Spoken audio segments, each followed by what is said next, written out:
दोस्तों, जैसा कि आपको पता ही होगा कि कैसे उद्धव सरकार रातों रात ताश के पत्तों की तरह बिखर गई। और अगर आपको इस बारे में कोई जानकारी नहीं है तो हम आपको बता दें कि महाविकास आघाड़ी, जिनमें शिवसेना, कांग्रेस और एनसीपी थे, जो एक होके महाराष्ट्र की भागदौड़ को संभाल रहे थे। मगर शिवसेना के कई नेताओं ने पार्टी से अलग होने का डिसीजन लिया और वहाँ की पोजीशन पार्टी बीजेपी के साथ मिल गई, जिसके बाद उन्होंने महाराष्ट्र में अपना गढ़ बना लिया। जितना कुछ भी उद्धव सरकार के साथ हुआ, उसमें सिर्फ एक लॉ का हाथ है, जिसका नाम एंटी डिफेक्शन लॉ है। एंटी डिफेक्शन लॉ के हिसाब से ही जब कभी भी एक पार्टी के एक दो मेंबर अगर पार्टी से अलग होते हैं और दूसरी पार्टी को ज्वाइन करते हैं, तो वो पुरानी पार्टी यानी जिससे वो निकल रहे हैं, उस पार्टी से वो डिस्क्वालीफाई हो जाता है, जो कि एक अच्छी बात है, ऐसा होना भी चाहिए। लेकिन अगर एक पार्टी के कई लोग दूसरी पार्टी में जाते हैं तो वो लोग पार्टी से डिस्क्वालीफाई नहीं होते, जो कि कहीं ना कहीं इस लॉ में एक लूप होल सा लगता है, क्योंकि इस चीज़ का फ़ायदा कई पार्टी के लोगों ने अपने मतलब के लिए उठाया है। दोस्तों, ये तो मैंने आपको बताया कि लॉ के सिर्फ एक लूप होल के बारे में, ऐसी और भी कई लूप होल है इस लॉ में, जिनके बारे में मैं आपको इस वीडियो में बताऊंगी। लेकिन उससे पहले जानते हैं क्या है एंटी डिफेक्शन लॉ और ये लॉ लागू क्यों किया गया। साथ ही ये भी बताएंगे कि क्यों इस लॉ में इम्प्रूवमेंट होना ज़रूरी है। नमस्कार, मैं नेहा, स्वागत करती हूँ आपका इस यूट्यूब चैनल पे। दोस्तों, एंटी डिफेक्शन लॉ को 1 मार्च 1985 के दिन पास किया गया। इस लॉ को लाने का रीज़न इंडियन पॉलिटिकल सिस्टम में स्टेबिलिटी लाना था, क्योंकि इस लॉ के आने से पहले कई नेता एक पार्टी से दूसरी पार्टी में डिफेक्शन करते थे, यानी दल बदल करते थे। एक बार तो साल 1967 में हरियाणा के एक विधायक, जिनका नाम गया लाल था, उन्होंने सिर्फ एक दिन में 3 पार्टीज में बदली की। वो कांग्रेस में एक विधायक थे। सिर्फ 9 घंटे के अंदर ही वो कांग्रेस से निकल के जनता पार्टी में गए।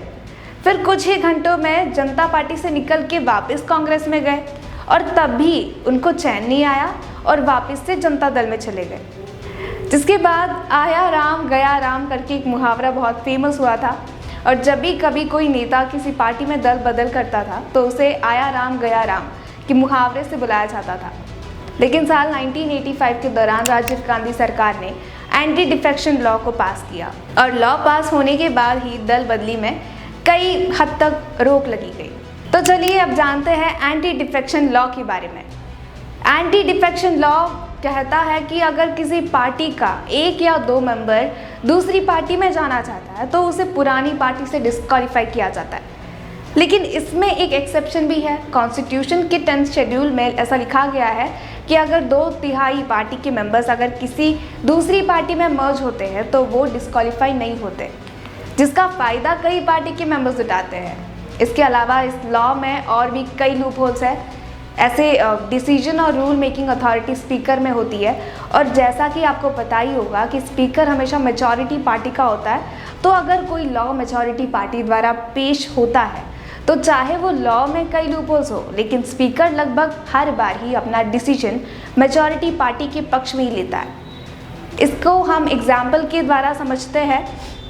मान लीजिए मेजॉरिटी पार्टी ने एक लॉ पार्लियामेंट में पेश किया तो स्पीकर को बायस्ड होके लॉ को पास कर देता है। लेकिन अगर मेजॉरिटी पार्टी के कई नेताओं को उस लॉ से कोई दिक्कत नहीं होगी तो वो मजबूरी में लॉ के सपोर्ट में जाना ही पड़ेगा। लेकिन अगर वो इस चीज़ को अपोज करते हैं तो उनको उस पार्टी से डिस्क्वालीफाई भी किया जा सकता है। इस लॉ की वजह से पार्लियामेंट्री डेमोक्रेसी आपको नहीं मिलती और freedom of speech and expression में हिंड्रेंस आता है। कभी कभार ऐसा होता है कि कई ऐसे एंटी डिफेक्शन केसेस को 6 महीने या लगभग 3 सालों तक स्पीकर अटका के रखते थे, जिसके बाद नए इलेक्शंस भी आ जाते थे और वो केसेस पेंडिंग ही रहते थे, जिससे स्पीकर्स पे भी काफ़ी सवाल उठते थे। हमारे वाइस प्रेसिडेंट वेंकैया नायडू इस लॉ पे अपने सजेशन दिए हैं। उन्होंने कहा कि इस देश में एंटी डिफेक्शन लॉ में एग्जिस्टिंग लूप होल्स को निकालने का समय आ गया है। इसके बाद वो कहते हैं एंटी डिफेक्शन केसेस को 3 महीने के अंदर सॉल्व कर देना चाहिए। और अंत में वो कहते हैं कि 1-2 मेंबर अगर निकल जाए तो डिस्क्वालीफाई हो जाते हैं, लेकिन अगर कई ज़्यादा लोग दल बदल करते हैं तो उन्हें भी पार्टी से डिस्क्वालीफाई कर देना चाहिए। तो दोस्तों, अब देखते हैं कि इस लॉ में क्या चेंजेस आएंगे। आप अपने सुझाव हमें कमेंट्स में बता सकते हैं। वीडियो अगर इन्फॉर्मेटिव लगा हो तो वीडियो को लाइक और शेयर ज़रूर करें और हमारे चैनल को सब्सक्राइब करें। धन्यवाद।